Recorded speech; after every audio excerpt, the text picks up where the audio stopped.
Hey guys, welcome back.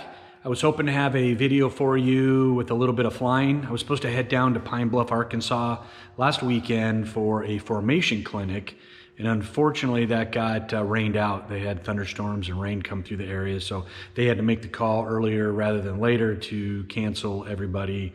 So we didn't get to do that. I was hoping to have a video up for you on that one. And the weather here in Chicagoland's been kind of icky as well, so we haven't had a whole lot of flying this week. So I thought I'd get one little video out for you, another modification on my RV-8. I showed you the access panel in my forward baggage area for the instruments. I also did a special panel for my forward baggage floor, as well as where I put my battery. So let's take a look.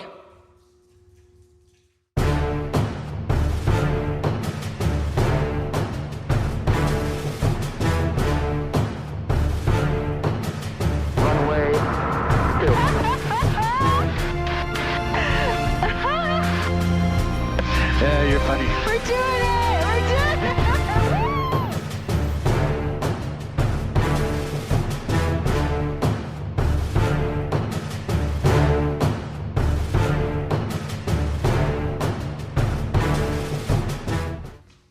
All right guys, here we are at the forward baggage area, and we already did a video on this panel right here, which was the access to my avionics bay area, creating this panel here. If you haven't seen that, do a search, you'll find that video up there if you want to take a peek at what that looks like.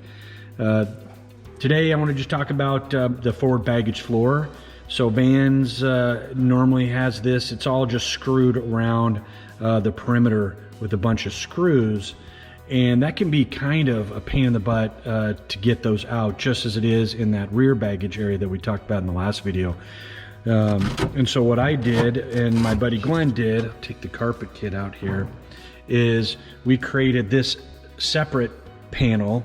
If you can see the line here that goes around, and what that has is the quarter turns here. So I don't have to take out every one of these screws to get access to the rudder pedals, the brakes, anything else that's up by where your feet are. And you may notice normally, for those of you who have either owned RV-8s or built them, that normally the baggage area here drops down. And you can see that I've got a extra panel here, and another carpet kit piece that Abby made for me, and I created this cover right here, completely custom, again with 4 quarter turns, one back up here, there, and then these 2 here that hold that floor. So let me grab my screwdriver and we'll pop some of these out so you can see what this looks like. All right guys, here we are just looking at this custom made panel that I made here that's covering up what it normally would have been the lower baggage area that goes alongside, say, your right foot. And this shelf just comes along here and drops down per the plans. But I decided to put my battery in this location for weight and balance, and to make it easy to get in and out and save space on my firewall, because I knew I was going to put a inverted oil system, and that the real estate on the firewall is pretty limited. So let's pop this one out. Again, it's just 4 quarter turns, and there you can see my battery area looks like. So I have the Odyssey PC680 battery, as well as my battery contactor there on the left hand side. All right guys, I put the camera on the tripod here so I can have both of my hands free on there. So again, normally this is all just space for cargo or baggage. So you have the forward shelf here, and then it drops down, and this is all normally open. But I decided to utilize this space for the battery because real estate is hard to come by on the firewall, and I had my inverted oil system that I had up on the firewall where normally the battery would normally be. So you can see this Odyssey PC680, my battery contactors here, and all of my wiring that's going forward. My grounds there all labeled with printed shrink tube on there, and then this pass through here goes all the way through to my starter contactor on the other side of the firewall. I did put this, this is just a fuse block, so just some spade fuses there. 3 things I had in there were my seat heats, because their electricity draw, their amps go up and down apparently as the the seat heater changes up and down.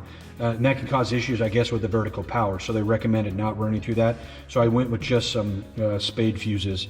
And then I added the UAvionics 30, AV30 on here. So that is powered directly to my battery. So as long as the battery master is on, this is getting power through this spade fuse. And so that kind of eliminated all the other electrical inputs, the vertical powered stuff. So that instrument is really powered just by itself, which is good. All right, we'll take a look at the rest of the panel here. All right, guys, so we just talked about the battery area alongside of the normal baggage lower area, and now you can see where my battery and everything is. And then if you needed to work on your brakes, do the brake masters or any of that stuff up in the forward, you're either climbing through the cockpit to get down in there, which is not very easy, or you need to remove this panel. You can see screws along here all the way around, and those are all number 8s going into nut plates that, you know, when you screw those screws in, they're tight, and so it takes a little bit of working it. It's not the best area to put a drill in there or electric screwdriver, but you can do it. But to solve that problem and make it super easy, we made this panel that's got quarter turns.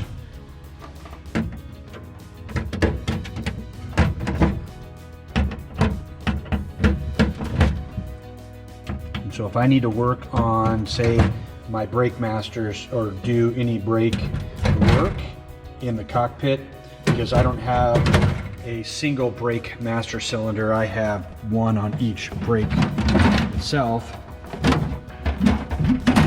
It's a little difficult to do just one-handed while I hold the camera.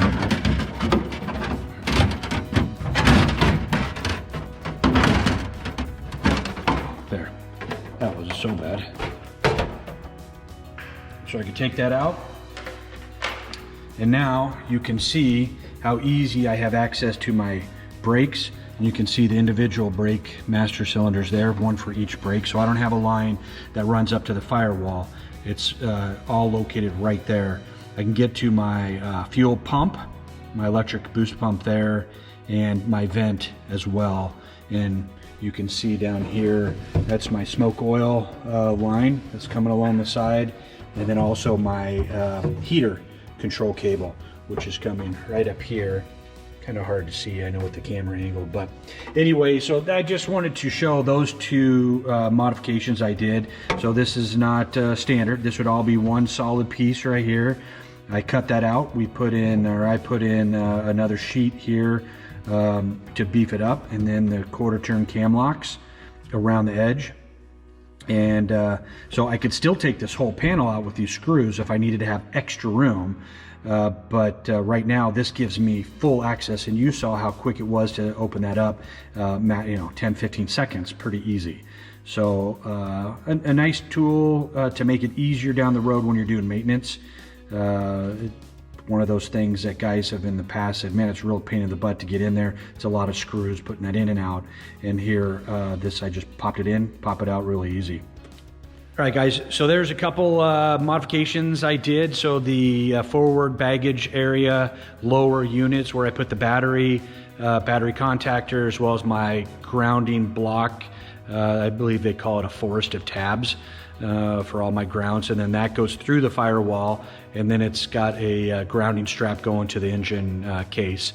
And then the forward baggage area floor, if you want to call it the shelf, where I made that panel removable with, what do I have, 2, 4, 6, 8 cam locks for it. So a matter of 15-30 seconds, something like that, I could pop it out. A little difficult with one hand holding the camera, but two hands in there, pop it out super fast. So makes future maintenance on the brakes, which I've already had to mess with once, super easy. And that's what it's all about. These things I've learned through other builders. My buddy Glenn Bokak when he had his first airplane, said it was a pain to get to his brakes and work on that. So anyways, that's a couple modifications. So again, if you guys like these videos, hit the subscribe button, share it with your friends. We're trying to get to 1,000 subscribers. I think as of this video right now, we were at 360 subscribers. So that's awesome that people are enjoying them.